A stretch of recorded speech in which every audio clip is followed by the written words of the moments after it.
Mga katrops, welcome back ulit sa aking channel, Sports React PH.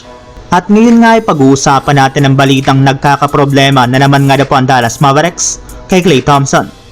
Pag-uusapan na rin nga natin dito sa ating panibagong video, ang balitang magtatanggal na nga po ng mga players, ang Los Angeles Lakers.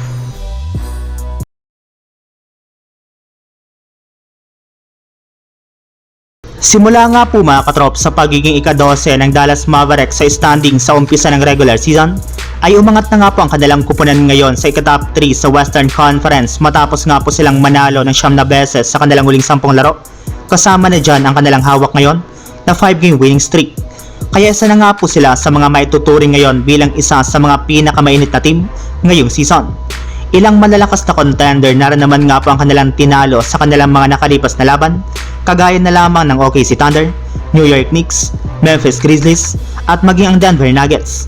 Kaya napatunayan na nga po na nakabalik na ang Dallas sa pagiging legit na contender matapos ang maalat nga po nilang simula sa regular season. Pero kahit man nga po maganda na ang tinatakbuhan ng Dallas Mavericks, ay may ilang mga problema para naman nga po silang kinakaharap kagaya ng tuloy-tuloy na pag-struggle ni Klay Thompson.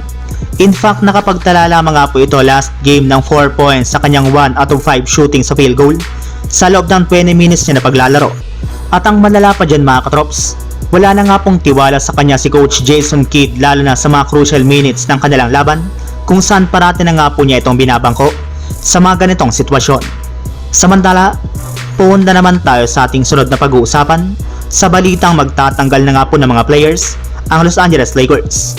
Kasunod nga po mga katrops ng pagkatalo ng Lakers ngayong araw laban sa Miami Heat, ay mismong si Anthony Davis na nga po nagsabi na sang-ayon nga daw po siya sa naging pahayag ng kanyang teammate na si LeBron James na hindi ang kanilang mga coaches ang problema, kundi ang kanilang mga players.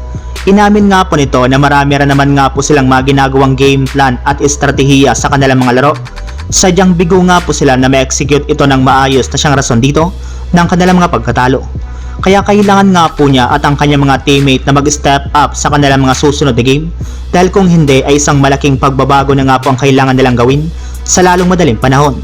At ayon nga po sa kalalabas pa lang na balita, kapag nagpatuloy pa nga po ang kanilang mga pagkatalo ay 8 players nga po ang tatanggalin ng kanilang team bago sumapit ang trade deadline.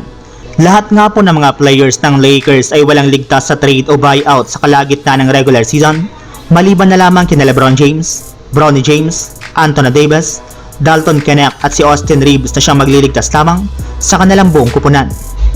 So yun lang mga katrops, ang handog kong story ngayong araw.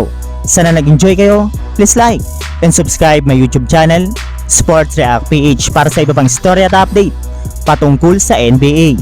Kita-kits muli sa ating susunod na video.